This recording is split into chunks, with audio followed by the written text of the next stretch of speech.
Phillies are 2008 World Champions of Baseball. The Philadelphia Eagles are Super Bowl champions.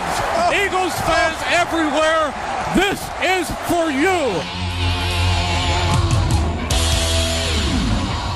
Now entering the game for Philly Pressbox Radio, Bill Furman and Jim Chet Chesko. It's Wednesday, September 4th, 2024. Welcome to the Philly Pressbox Radio Roundtable, brought to you by the Irish Rover Station House in Langhorne, PA, Cavs, Philly, Tailgates, and the Edge of Philly Sports Network. I'm Bill Furman. I'll be your host tonight, along with my partner, Jim Chet Chesko. Chet, the Phillies took care of their business on a tough 13-game schedule, going 8-5, including 3 of 4 against the Braves over the weekend. That was great. Followed that up with a 2-game sweep of the Blue Jays, finishing that up this afternoon. Great job by Christopher Sanchez. But, Chet, it's football season, with the NFL opening tomorrow night, followed by a much-awaited Eagles-Packers game in Brazil Friday night. It's also preseason prediction time for me, you, and one of our special guests. It's football tonight, pal. We got plenty to talk about in Philly sports, and we're not going to get it all in an hour. Hang with us tonight. It's going to be very difficult. Lots of buzz about the upcoming Eagles season, of course, and I know scores of our viewers can't wait to hear our official predictions, Bill. And, our special guest, who we'll mention in just a second. We're going to do that margin of victory pool thing that we did last year also, so that'll be fun. Yeah, absolutely. Well, we have a full house of great guests visiting Philly Pressbox Radio tonight, and Eagles radio broadcast legend and now Hall of Famer Merrill Reese. We have Eagles legendary safety super Bill Bradley. The author of the new book on Bill Bradley, Joe Zagorski, will be with us. And we have Boop, Bob Patrone Jr., to join us for our picks. We are loaded with legends tonight, Chet. In addition to you and me, who are, I guess, non-legends. Well, I'm just the other guy. You're the legend. The other guy, yeah. A great football book, by the way, about a great Eagle to discuss, as you mentioned, the annual September visit from Merrill Reese. And, the legendary Boop. Let's kick it off, Bill. Let's do it. Let's get started. And but let's talk some Phillies for just a few minutes before we get to all this football talk, Jet. Probably wasn't the prettiest weekend for baseball at Citizens Bank Park, but the Phils took 3 out of 4 from the Braves with outstanding pitching, some key hits when needed. Did the same thing here in the last couple days. Well, not great pitching last night. Still managed to get a win. Nice effort today from Sanchez, as mentioned. Phils are on a roll again. And Kyle Schwarber, who had been so cold the last few weeks, all of a sudden got hot. Must have been the Canadian air, man. 3 home runs last night, another one to lead off the game today. Very impressive, those Schwarber bombs. Yeah, I guess if you want to be picky, and who wants to be picky when you've won, 4 series in a row now? 3 or 4. But it's the home run ball again today. All 4 runs coming off of the home run, 2 solos and a 2-run shot. I'd like to see a little more rallies, maybe a little less home runs, a little more rallies. But, hey, wins are wins. They're getting good pitch in the bullpen. Outstanding last night and tonight and in the Brave series as well. Yeah, they had that streak last week. I think it was like 4 straight games where the only runs they scored were on home run balls. Last night, many of them came on homers, Schwarber especially, and then today all 4, as you said. But other than that whole 5th starter thing, Taijuan Walker last week, Phillips, who got sent down, who really did not do well last night, couldn't get out of the first inning. The pitching has been very good. They're not sure what they're going to do Sunday when the Walker/Phillips spot in the rotation comes up again. But Topper says they're working on it. They got something that they're thinking about. So probably a bullpen game or something like that. But, hey, you just win the rest of the series. You're going to be clinching the NL East in, 2 weeks and hopefully lock up either the first or second seed in the National League, too. Yeah, and I hate to say this, but I kind of feel like we might see Taijuan Walker on Sunday. And I'd rather see that than a bullpen game. The bullpen doesn't need any more work than You know, if Walker can go out there and give them 5 innings, even if he gives up 4 or 5 runs, is better to me than throwing 10 guys out there, 8 guys out there. They're going to need them guys down the stretch in other games. I don't want to see that. Yeah, the Phillies have 4 games in Miami. They should take 3 out of 4 minimum. I don't care who's pitching for the Phillies. Marlins give them a fit. Yeah, they do. But Miami has kind of packed in the season, you know, once again this year. They got rid of a bunch of guys right ahead of the trade deadline. So I don't care who's pitching Sunday. They should win 3 out of 4. So, hey, let's get this thing over. I'm going to post right now the standings for the division leaders, the Dodgers, Phillies, and Brewers. This is up to date. With the Phillies win today, they are just 1 game behind the Dodgers again. LA plays tonight. And the Phils are now 2 games ahead of Milwaukee for that all-important 2nd seed. Plus, the Phils have the tiebreaker because of having won the series against Milwaukee this year. So you want to get the 1st or 2nd spot so you get that bye in the first week of the postseason. Well, and I think as you have that up there, those Mets all of a sudden are playing pretty good ball. The Phils have a series coming up with the Mets that could turn out being important for the Mets. May not, probably the Braves or the Phillies or the Mets are going to catch the Phillies, but for the Mets to catch the Braves, that Philly series could be important down the stretch. Yeah, the Phillies play the Mets a couple of series over the next 2 weeks, as a matter of fact. Yeah, and most importantly to all this discussion, Bryce Harper left the game today after being hit by a pitch on the inside of his back elbow, and it looked ugly. He did try to play a little bit. He's getting banged up, man. Every part of his body is probably hurting right now. Yeah. So he ended up leaving the game. Nick Castellanos got hit last night. He did not play in the field today. He was the DH. Alec Bowman's still out. Get healthy in September, man. We got to get ready to roll down these last few weeks. Speaking of rolling, Bill, let's roll into football talk, but let's talk about our sponsors first. Well, let's go ahead. Let's give a shout out to all the shows at the Edge of Philly Sports Network this week. As always, the gang has all the bases covered. You can catch all the action on www.eopsports.com as well as Edge of Philly Sports YouTube. You can also find our show on the Philly Pressbox Radio YouTube channel. Help us out. Hit those subscribe, follow, and like buttons, and always share with your family and friends. Chet, we need more subscribers. As you can see on the Edge of Philly Network, loaded up every day. There's something going on, and only going to be more as football season comes along. Don't forget, subscribe to Edge of Philly Sports weekly newsletter. Sign up for free, and you'll receive the EOP weekly review in your email every Friday morning. Hey, Chet, tell us what's going on over at the Irish Rover Station House. We are headed to football season. Yeah, well, the Irish Rover in Langhorne, Pennsylvania has happy hour specials, dinner specials Thursday through Sunday, and always 24 beers on tap. Killer burgers every Thursday, too.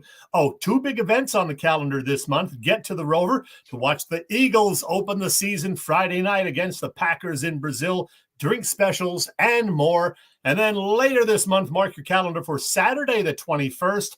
It is the annual Oktoberfest at the Rover, which is always a great time. I speak from experience. The Irish Rover Station House is on Bellevue Avenue in Langhorne. Check the website, irishroverstationhouse.com. Let's talk football, Bill. Let's do it. You had a chance for your annual Eagles preseason talk with now Hall of Famer, the legendary Merrill Reese. I did. It's our 10th year, as a matter of fact, doing this little thing. And I should note that I get to wish him a happy birthday every year, too, because his birthday happens to be September 2nd, I believe it is. So he just turned 82 on Monday. So happy birthday, Merle. I'll say it again. And I should mention, we taped this the other day, and this is before we got the news today about Devin White, the new Eagles linebacker who apparently got beat out for the starting job and is also now not making the trip to Brazil because of some sort of ankle injury, or so they say. So keep that in mind because Merrill mentions Devin in that interview. But let's get to that. Here is my chat with the great Merrill Reese. We are just a couple of days from the start of another Eagles football season, and I'm thrilled to talk about that fact again this year with the radio voice of the Philadelphia Eagles, the legendary Merrill Reese. Merrill, welcome back. Thank you, Jim. Great to be with you. Merrill, there was some fantastic news regarding you last month. We'll get to that in just a bit, but let's talk about the 2024 Eagles first of all. Lots of new faces on both sides of the ball, including a pretty good running back who spent all of his career up the turnpike previously. What does Saquon Barkley bring to the Birds offense, and how is he going to be utilized? Well, the thing about Saquon Barkley is you have a complete back. He is a guy who doesn't have to come out on third down. He's a running back who can block, catch, and, of course, destroy enemy defenses with his great running. The only hesitation I have, and it's hopefully doesn't come into play, is that Buddy Ryan once said to me, durability is as important as ability, and he has had a share of injuries in his years with the Giants. But hopefully, running behind a much better offensive line, he'll be able to stay out there. And if he stays out there, he's a great back. Well, between Barkley, a couple of terrific starting receivers, Dallas Goedert at tight end, and now Jahan Dotson added to the mix, how do you keep everybody happy? By winning.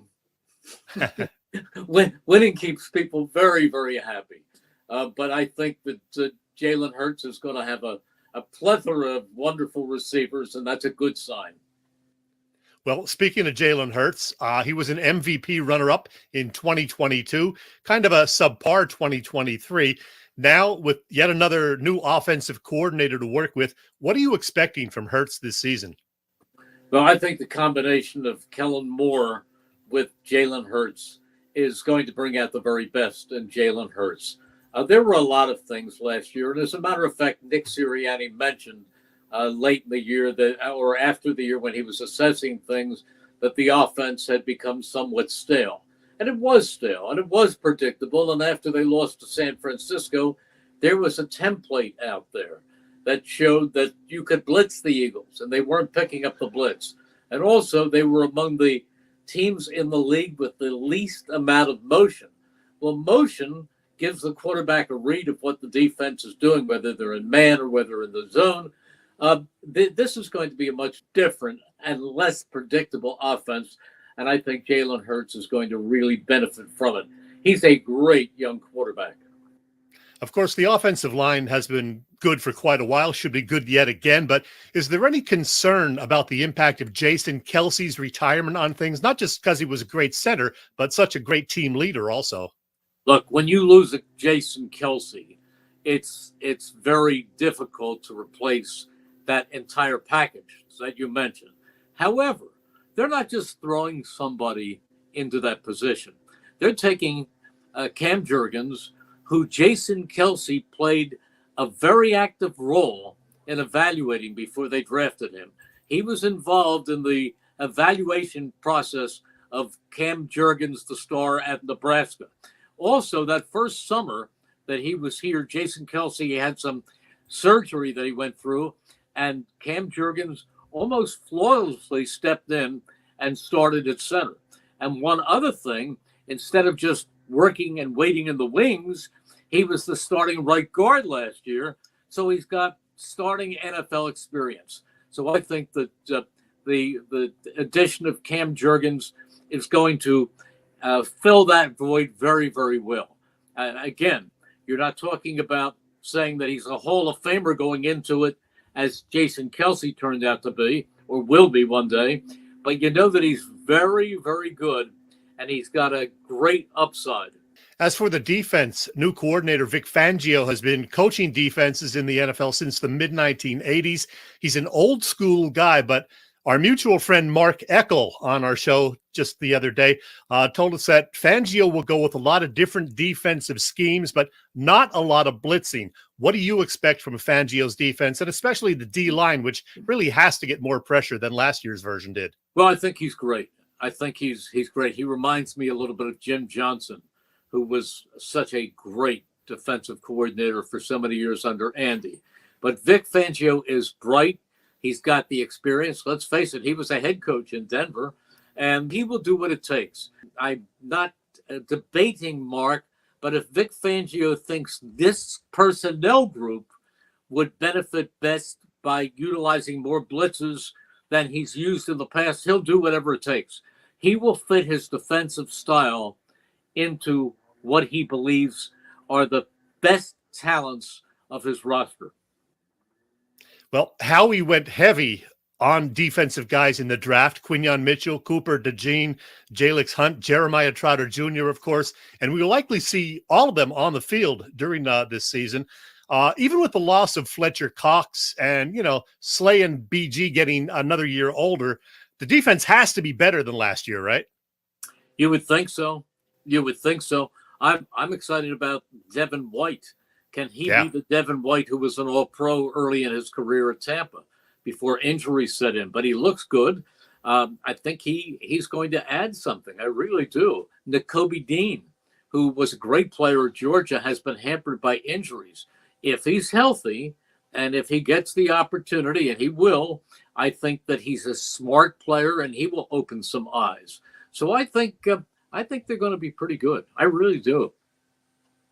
Merrill, the Eagles season, of course, begins Friday in Sao Paulo, Brazil. The Packers providing the opposition. What do you expect from this game? I mean, the Packers are kind of an up-and-coming team. A lot of people think they can win the NFC North, maybe beating out the Lions. What do you expect Friday night?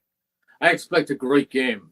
I honestly do. I think that the Eagles are the best team in the NFC going into the season. But I think if you were to look at the other teams that could possibly fill that role, that are going to be really, really tough teams that will be competitive all the way through, the Packers are with that group.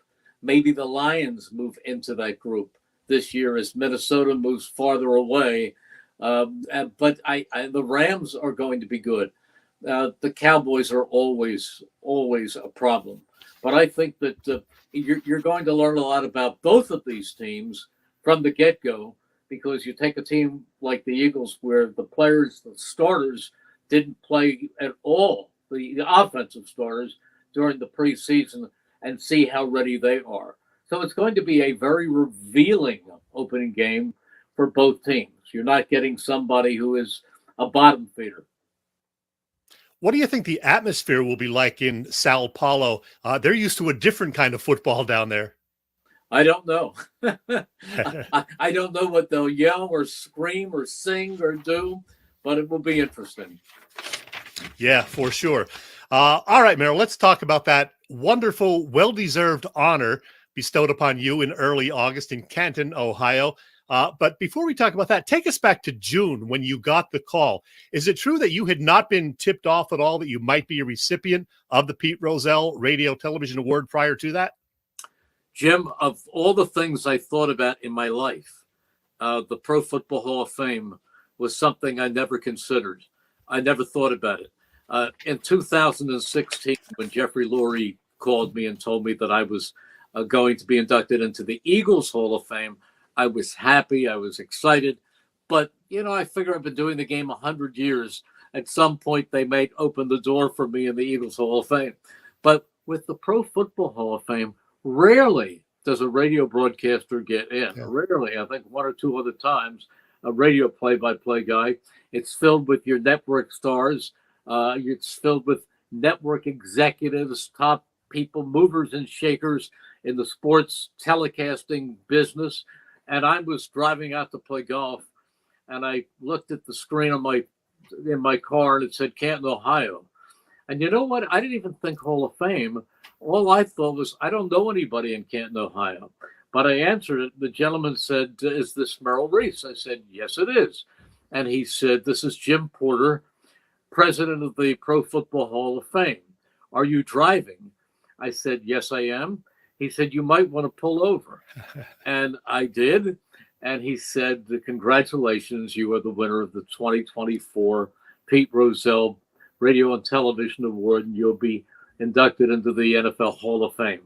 And I was emotional. It just hit me, and all I could do was talk through the tears and sob. I was just so emotional. And I'm not one of these people who gets emotional about everything. I pick my moments to really feel that kind of sentiment.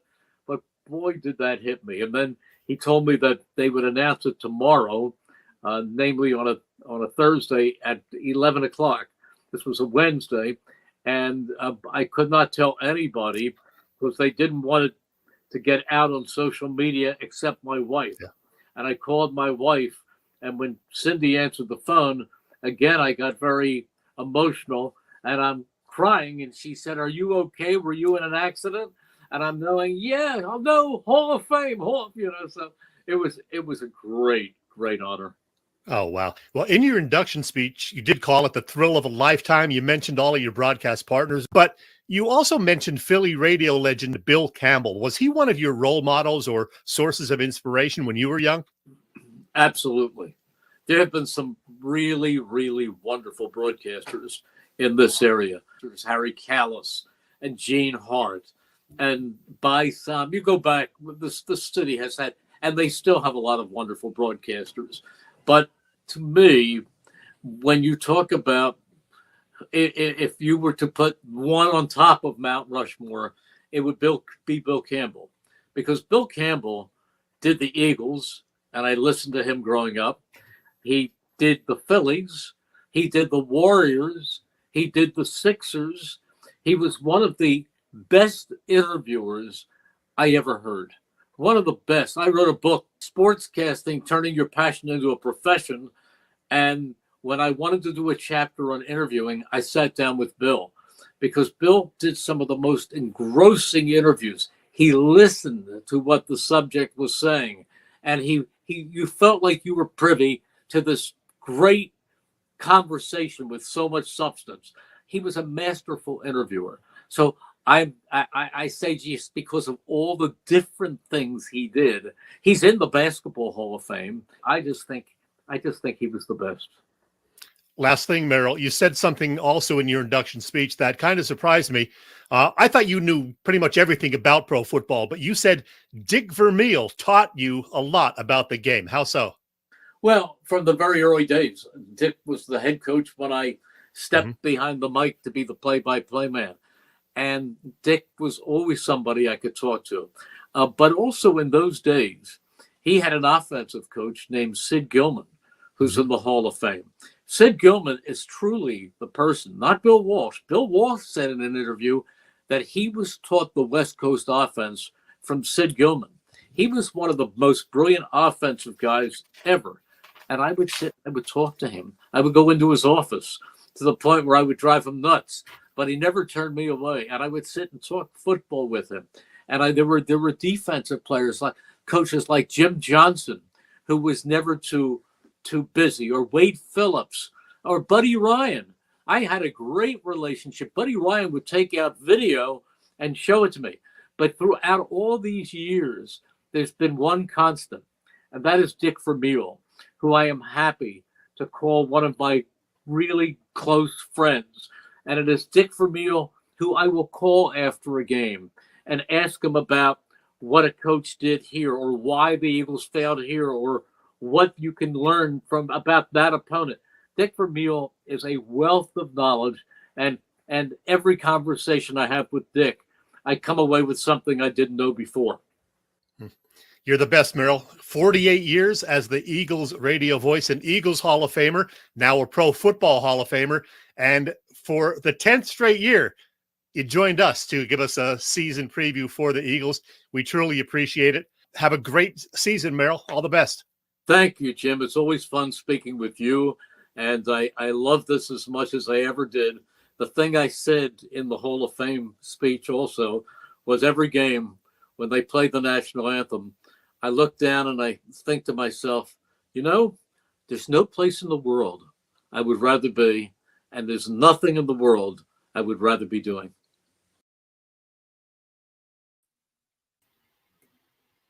And for the 10th straight year, Merrill was fantastic.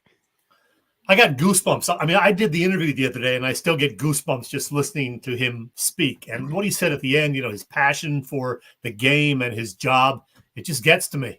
Yeah. And can you imagine, Chet, here, old ball coach like myself, how would you like to just sit down with a cold adult beverage after a ball game and listen to Merrill Reese and Dick Vermeil?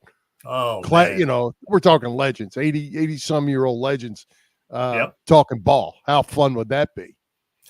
Terrific. So, Merrill, have a great season, my friend. Yep, and go Birds, of course. By the way, Bill, we are 2 days away right now from the start of another season. So I've been doing this every week.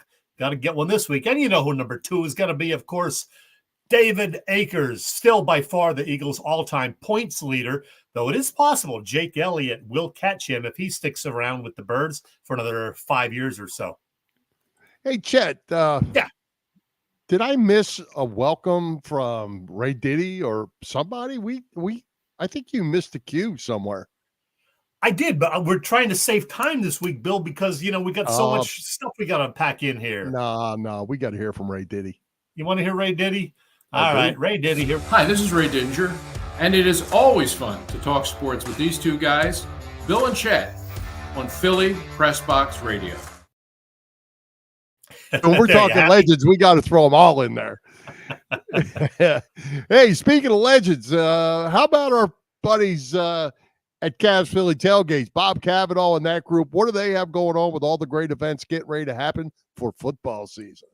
Cavs Philly Tailgates has been cooking up a terrific catering business for more than 30 years now. You know them for their tailgate parties primarily, but Cavs is a 3-time winner of Philly Tailgates, Jack Daniel's Great American Tailgate Party Contest, and a past winner of the Philly Daily News Tailgate Award. Cavs also does corporate events and parties, you name it. And the football season is upon us, and Cav will be hosting tailgates before all of the Birds games at the Link, the real home games. There's the schedule for the first 4 of them, including the Monday night true home opener for the Eagles against the Falcons, September 16th. There will be a tailgate before that one, hosted by Cav. Get all the details. Cavs Philly Tailgates, the way to go. You can get the info at phillytailgates.com. And all the road games, well, they're courtesy Philly Sports Trips, and boy, they got trips everywhere. The gang is already down in Brazil all week having a good old time. They'll be doing all the Eagles road games. Jason Worth, a special guest for one of the spring training trips next year for the Phillies in Clearwater. That'll be fun, too. Get all the details from them at phillysportstrips.com. There you go, Bill. There you go. Hey, Chet, Joe Zagorski has written several great football books along the way, and he's just finished and released a great book about Eagles All-Pro safety, Super Bill Bradley, Free Spirit at Free Safety. We've had Bill with us several times before. We've got him again. You and I both had a chance to read this book already. Great work by Joe. And we also had a chance to sit down with both Joe and Super Bill to talk about the book and just some more Super Bill stories. Bill has lots of stories. You know that. Yes, I put this interview together after we did it, and there were some technical issues that I had to cope with, but did the best I could. I think you'll like it because, hey, there are so many great stories from Bill, and Joe's a good author, so get not only this book about Bill Bradley, but his other ones too. So here's our chat. Well, this is going to be fun. We're going to talk football and life with a legendary Philadelphia Eagles safety. He is in the Eagles Hall of Fame. Still today, the Birds' all-time leader in interceptions with 34, same number as both Eric Allen and Brian Dawkins, but this guy did it in fewer games. And he's just a lot of fun, a real free spirit, the great Bill Bradley. Super Bill, welcome back. Thank you very much. I appreciate the call. And, every time I see an article about those two guys, and they're wonderful people I've got to meet when they bring us back to games, they always say, when the articles I see, they say, Brian Dawkins, the leading interceptor, all-time interceptor of the Philadelphia Eagles. And they don't even mention me. But I was the first person to do it. And I call whoever does it, and I say, now just wait a minute. Let's get this right. And they're great people, both of them. Hey, and we have a bonus guest tonight, too, joining us. The guy who wrote the book about Super Bill Bradley, that is. It's called Free Spirit at Free Safety, the incredible but true football journey of Bill Bradley. Author Joe Zagorski. Joe, welcome as well. Thank you very much. I appreciate it. I'm glad to be here. And Joe, how you doing, Joe? I'm doing good. Bill, how's it going? Hey, good. I got to give a shout out. Ray Didinger wrote the foreword to it as well. And I loved it. That was very charming and real. Bill, before I get into it too much with the guys, I wanted to mention to you, because I promised this guy that I would mention that a friend of yours, I guess he's a friend of yours, is also a friend of mine, played for the Falcons, named Ken Burrow, and he wanted me to say hi to you. Well, tell him thanks, and I appreciate that. I've had a lot of brain concussions, so I'm trying to think. His face will come up to my brain one of these days. Yeah, he caught a couple of touchdown passes over the Eagles secondary in '73, so he remembers you. Yeah. Hey, guys, I'm going to ask the very first question of, well, you, Joe. You've written several other books. In fact, I'm going to put those up on the screen. There's a few of them, 3 of them. That 1970s NFL book looks great. But I have to ask you, Joe, why did you decide to write one about Super Bill Bradley? Here's how it went. I guess about a decade ago, maybe a little longer ago, an acquaintance of mine online had mentioned that Bill Bradley might be interested in getting his biography written. And I had known Bill because I lived up in the Philadelphia area back at that time. I'd known of him. I'd never met him. And I thought, man, he's an interesting guy. I'd love to see if I could possibly write a book on him. So I sent Bill a copy of my first book, The NFL in the 1970s. And Bill wrote back to me, he called me back up, and he said, you put me on page 28 in your book, and I wore number 28, so let's do it. And so that's how we started. I started interviewing Bill, and I thought, he's just too interesting not to have a book written about him. My number from junior high all the way up through high school and the University of Texas was 18. Mm-hmm. So I get drafted by the Eagles in the 3rd round. I get there, and to Rusty Sweeney, who was the equipment manager, I said, I'd like to have a jersey with 18 on it. He said, oh, no, you can't do that. I said, why? It's my lucky number. So he said, no, Ben Hawkins has it, and I'm not giving his number to you. And so I said, well, maybe I'll just make it 28. I'll just go a digit up on the first deal. And it was a very lucky number for me in Philly. So, but 8, if you look at it, it's a zodiac sign, the number 8. It's balance and leadership and all kinds of stuff. And I said, well, that describes me in a way. And that's how I got started writing on Bill Bradley. And I interviewed him more than a dozen times over the phone. And his stories were just so incredible that I said, this has got to be a good book. Philadelphia is my favorite place other than my home. Well, they call you the mayor of Philly. Well, I used to hang out with Rizzo. And I acted right when I was around Rizzo because only a few people like Rusty Sweeney, our equipment manager, knew where all the bodies were buried. Hey, Bill, a couple months ago, we had Joe Watson from the Flyers on our show. Oh. Joe also put out a book recently, very similar to this book, kind of his story. It's called Thundermouth, an outstanding read, just like the one Joe put together. Interesting how you guys from that era have so many great stories to tell and such a interesting life that got you from where you were to where you ended up. Well, I was humbled back when I went to the University of Texas, and it was, we were voted to be the best team in the Southwest Conference, me at quarterback and blah, blah, blah. Well, we went 0-1-1. We tied Oklahoma, and Texas Tech beat us, and Coach Royal calls me in his office. This is Super Bill now. And the quarterback gets all the credit, but he also gets all the blame. And so I go into his office, and he leans forward in his old plush office, and he says, Bill, we're going to make some changes around here, and we're going to start with you. Now, if you want to keep your scholarship, you can come back out to practice today, and we'll try to find a spot for you.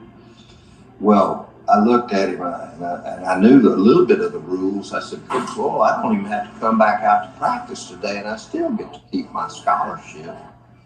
But I will be at practice today.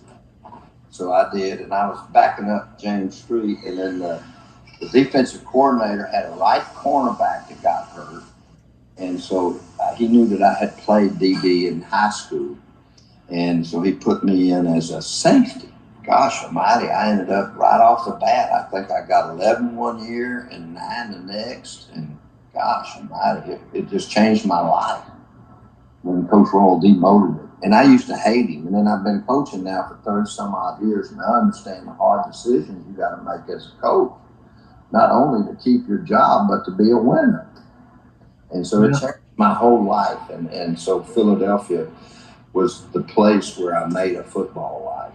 And with Bill's moving the defense, that really kind of gave him an edge when he was playing defense in the pros, because he played as a quarterback at University of Texas, so he kind of knew the in and outs of a passing game, and he was able to put himself in the right position to make interceptions as soon as he got into the pros. Let me jump in and talk about that. He got drafted by the Eagles in 1969, and early in his career as a defensive back, led the NFL in interceptions, back-to-back years. That was in the early 70s. He was the first player to ever do that. And a certain reporter who covered the Birds over your career and who happened to write the foreword for this book had an up-close look at every one of your picks. Watch this, guys.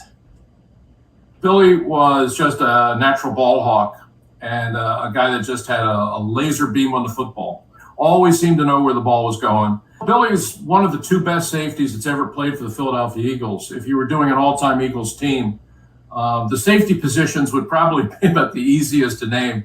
It would be Brian Dawkins and Bill Bradley. Those would be your two safeties. Ray Diddy speaks very highly of you, Bill Bradley. Well, there's Ray putting Brian first again. No, I feel like I'm in great company with him, but sometimes they forget about older players, and a lot of them aren't with us anymore. And that's why I'm in my hometown. One of my best friends' funeral is it's either weddings or funerals now, and the weddings, grandkids. Right. Hey, Bill, I got something I want to throw out there. I've read this book that Joe wrote. I read The Kids Got It Right by Jim Dent, another great read. And I also watched the My All-American movie, the Freddie Steinmark story. I have one huge takeaway I want to throw at you about Bill Bradley. And I'm going to go with Mr. Bradley, your dad, Cephas, as you call him. It was about attitude. Bill Bradley is about attitude, is my takeaway. And it was always positive. Even when things didn't go your way, Cephas said, "You ain't coming home." Oh, yeah. And to me, we all hope our kids were able to teach them that way, teach them the right way. And it seems like you got that very well from your dad. Oh, yeah. I got demoted from quarterback after we went 0-1-1 at the University of Texas. And my best friend, we had summer jobs. We worked on a ranch together in Tyler, Texas, before we went to the University of Texas. I was in my second year. He was in his first year. Well, he took my job, but we knew each other. We loved each other. And so I was demoted. And the first practice, the word got out at the University of Texas. And our sideline, it was an open sideline that people could come watch practice. We weren't installing anything or anything, but there was a big change from me to James. And 3 or 4 other guys got demoted too, but they didn't even mention their names, but they went on and did well too. So we go out to practice and and I'm wide receiver now. And I'm back. They only had one receiver in the wishbone, and I was number 2. So I never hardly saw the field except for punting, holding, and returning punts and the coin tosses. So we were playing A&M, and I threw 4 interceptions a year before, and now I'm at cornerback, right? They called us halfbacks back then. And Ed Hargett for the Aggies had thrown 125 passes without an interception. They were our arch rival, A&M and UT, with alumni, with everybody in the state of Texas. And so he had thrown those many passes, and I was playing right halfback, cornerback nowadays. And they were in the I sprint out system, which I was in as a high schooler in Palestine, Texas, where I'm sitting right now. And we won a state championship our first 2 years before the wishbone. We were in the I sprint out system. So me being a cornerback, not a safety then, but I was still punting, holding, and returning punts. So I was active and captain of the team. So we go out there. And so by Ed Hargett's second or third step in the I sprint out system, I knew what he was going to do. All I had to do was watch him. and he telegraphed it. So I get 4 interceptions in that game. It's only my 4th game at DB. And I knew what he was doing, and I get 4 passes intercepted. And so the Eagles drafted me in the 3rd round as a punter/player. And I backed up Joe Scarpati, who was probably one of the smartest young safeties in the league back then, small like me, a little bit smaller. He knew everything, and I picked his brain for a whole year before he retired, and I backed him up. And I did some of the scout teams as a punter and this and that and the other, and did the punting and all that stuff, and actually did some of the scout teams as a quarterback. But so when they inserted me, I had picked, and he retired, and I had picked his brain, and he taught me so much inner workings of defensive football. A lot of people had a lot of impressions on my life, but I really would like to thank him for teaching me how to be a really good pro football safety. Hey, Joe, let me ask you, in working on the book, what was the most surprising thing that you discovered about Bill Bradley? I would have to say that the most surprising thing was what could have happened in 1973 when Mike McCormick became the Eagles head coach. Bill had just coming off his 2nd straight year of leading the entire NFL in interceptions. And I'm of the belief that if it's not broke, you don't try and fix it. Well, Mike McCormick decided to try and fix something that wasn't broke. And that was Bill's ability to freelance in the secondary. He knew, what was going on, and he could adjust, and he could make those interceptions. Once they toured with that and they tried to stop him from doing freelancing in the secondary, his interception numbers dropped down. I firmly believe that if Mike McCormick had left Bill Bradley alone to do what he was able to do in 71 and 72, we're not just talking about a 3-time interception league champion. We're talking about a Hall of Famer. But I also believe that in 74, nobody would have thrown towards Bill Bradley's territory by that time. You lead the league in interceptions 3 years in a row, they're not going to throw anywhere near you. We had a good defense, with Tim Rosovich at middle linebacker, Hobbs at outside linebacker, and different players. We had a great pass rush. And so I have to credit those guys because they would put pressure on quarterbacks. Now, we didn't have winning seasons, but we never gave up. And that's Philly, man. That's Philly rubbing out. When they introduce you, come out of underneath the tunnel and stuff, and they introduce you, and the whole stands at home boo them. And we wanted to change some of that. Some of us I took offense to it. I didn't hate the fans, but they were right. We needed to win some games, but we never did. And that's the toughest thing that I have to dream about or think about is that we never had a winning season. We went 500 one year. Then after we left, Dick came in and he moved everybody around and ended up going to the Super Bowl. And I got traded to the Vikings. Dick was amazing, and he wanted to get his USC guy in there at safety. We didn't hit it off too good about that, But I knew I was going to still get paid, so it didn't hurt me that much. I was going to get paid big money, $15,000, $17,000 a year. And I thought I was the richest son of gun in East Texas. Bill Bradley is clearly a free spirit. And on that note, once again, here's Ray Didinger. Billy was very much an athlete of his time. He was very much a child of the 60s and 70s. Long hair, big mustache, driving around in his van, single guy, loving the single life, and very much a free spirit. Yeah, for sure. And on that note, speaking to you being a free spirit, Bill, you became friendly with a bunch of Phillies players and higher-ups. You went to a lot of Phillies ball games. And, well, shall we say, you got to know a lot of Phillies hot pants patrol usherettes. Is that a true story? They just called them the hot pants girls, but their pants went down to their knee. They were just Bermuda shorts. But they got called the hot, those are a little bit shorter. But they were kind of sexy. So I started running around with a couple of them that I'd met at a beer bar. And we became close. We're still friends today. One of them just passed away, but we're still friends today. And, boy, I had more fun hanging out with those girls. When I was a bachelor, I made the cover of Philadelphia Magazine as a bachelor. So they loved it, and we hung out so much together with the Hot Pants girls, and Denise and Debbie, and that's their names. And I'm not going to tell you their last names, but they were. And I never missed a Phillies game. I got to sit in the dugout when they were practicing. Sometime the Eagles, because I got drafted out of high school by the Detroit Tigers as a shortstop in the 5th round. So I knew baseball. I'd go out there and get my running in and shag balls, and so.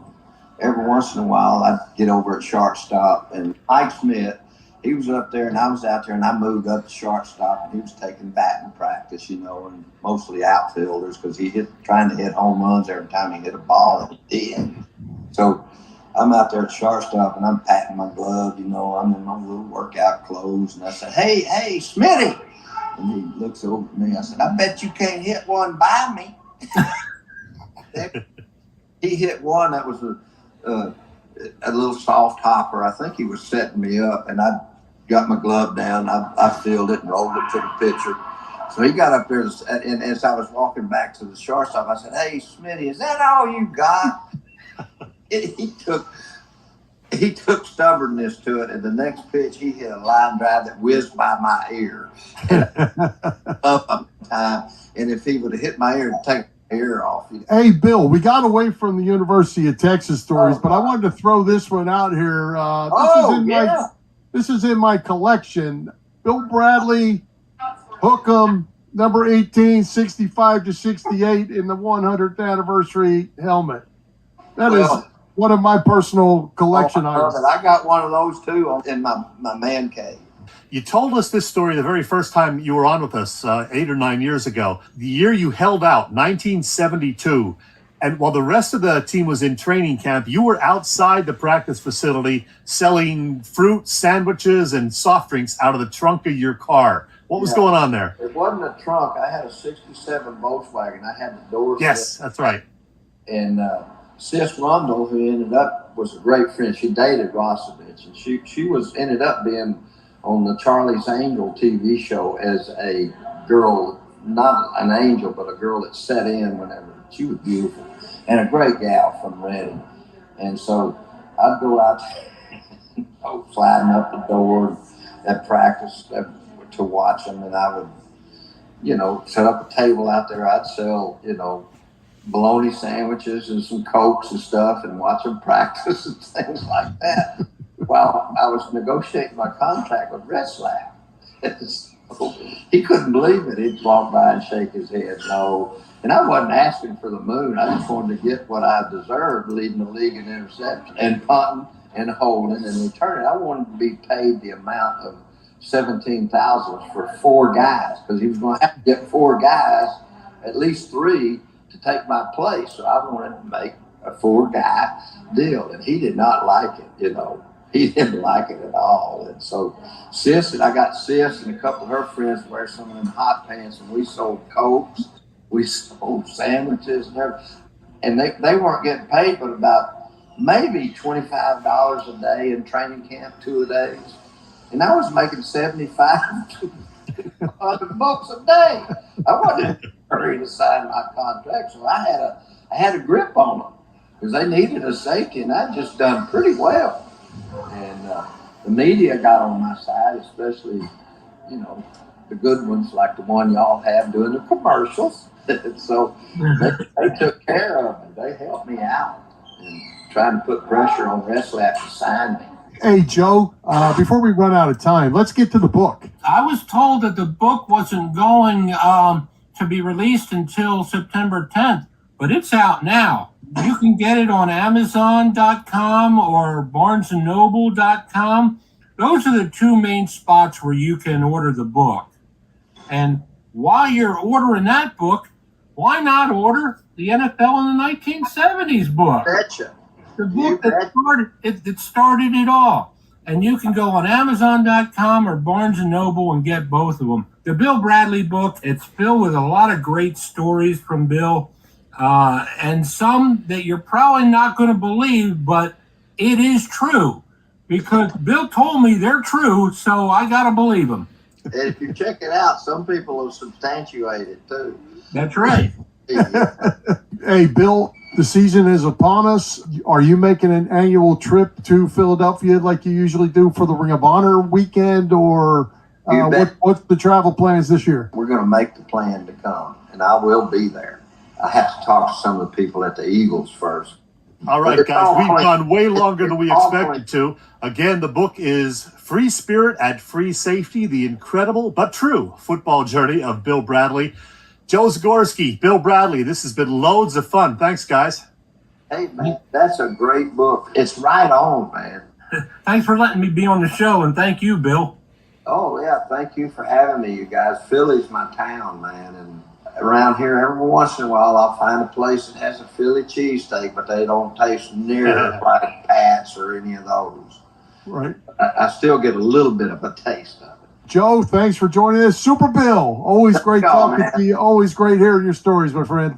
Oh, you guys are wonderful, and I appreciate you still thinking about me. And hey, go Birds, fly Eagles, fly. And I say that every time I see a star on somebody's shirt, like the Cowboys. Hey, Chet, was that a lot of fun or what? That is a lot of fun. Bill is a fun guy, quite obviously, still at whatever he is, 77 or whatever. Fun dude. Yeah, and great job by Joe. Nice book. He's got several others too. That 70s football one is one that I've got on my list. I want to get. Amazon is your spot to pick that book up, and they are available now. And Joe has a Facebook page called NFL in the 1970s, which I just realized about a week ago, which is really, really good. So check that out on Facebook. NFL in the 1970s. Good stuff. All right. Hey, we've got one final legend besides you, Chet, for this tonight on the show. Boop is back. Let's welcome Bob Patrone Jr. back to Philly Press Box Radio. Boop. Gentlemen. There he is, the legendary Boop. Hope you had a great summer, Boop. You ready to talk some football? Is that coming up? Is that soon? It is getting really soon, like tomorrow night. I'm not done celebrating the Super Bowl yet. Yeah, you're a Chiefs fan and an Eagles fan, so you'll be busy the next couple of nights. I will be, yes. Yeah. And squeeze in a little bit of Phillies baseball in there too, because you're dressed well. Yeah. They're playing good ball again. Yep. Let's get to it, Bill. All right. Well, Chet, we talked about our pool that we're going to do. I call it a suicide pool, but that's not really what it is. And then you're going to explain the rules to that. Then we're going to pick our NFC East games. And then before we get out of here, we're going to pick our Eagles season. All right. Well, first of all, it's the margin of victory pool. Yeah, it's like a suicide pool or survivor pool. Boop introduced it to us last year, as a matter of fact. You pick one team to win every week, no repeats, just like the suicide pool, but you're not eliminated ever in this one. If the team you pick does win, though, you get not only that W, but you get points based on that team's margin of victory. And you're probably wondering who ran away with the title last year. Well, let's find out, shall we?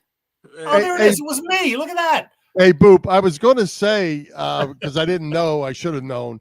This is the third time tonight I've already heard this. So I'm thinking that we just deduct a point for every time he blabs about what he did last year. Yeah, then he'd finish in negative. Right. Exactly.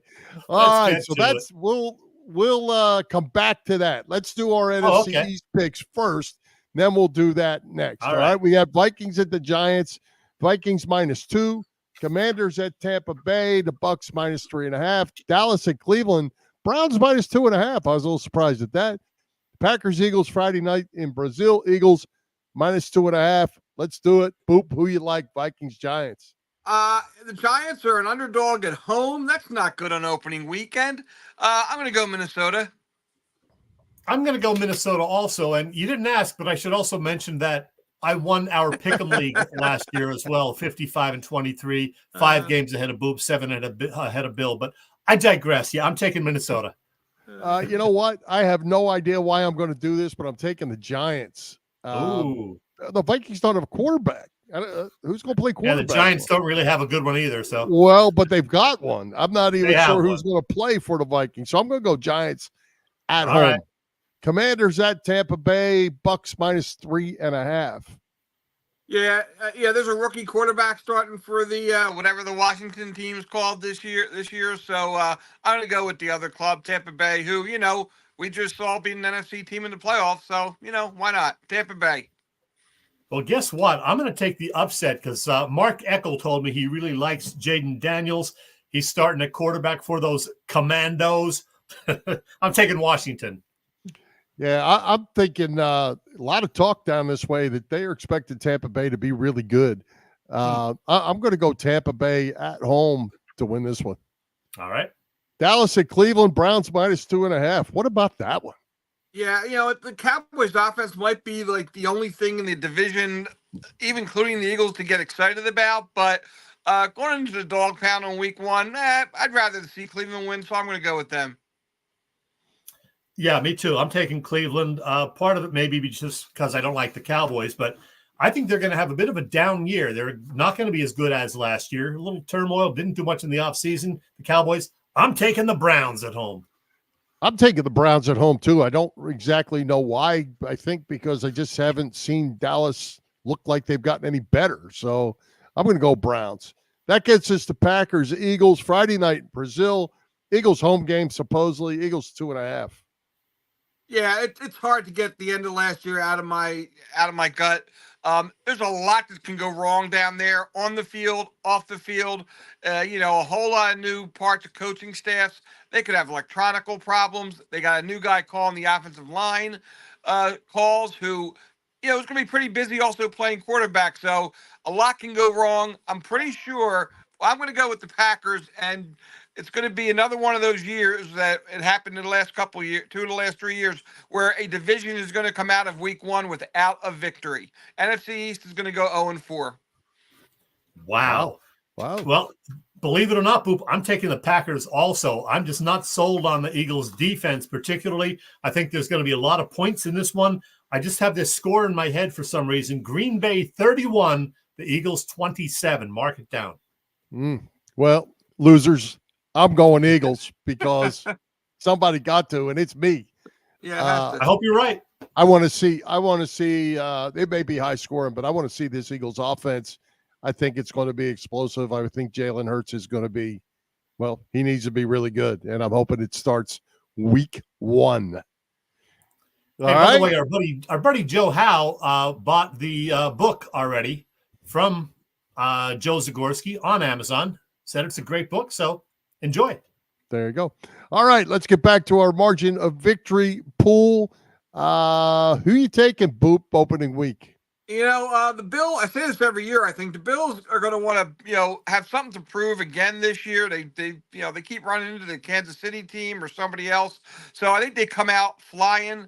I don't even know who they have at home, but they're going to win, and they're going to win to impress. So I'm going to go Bills week one.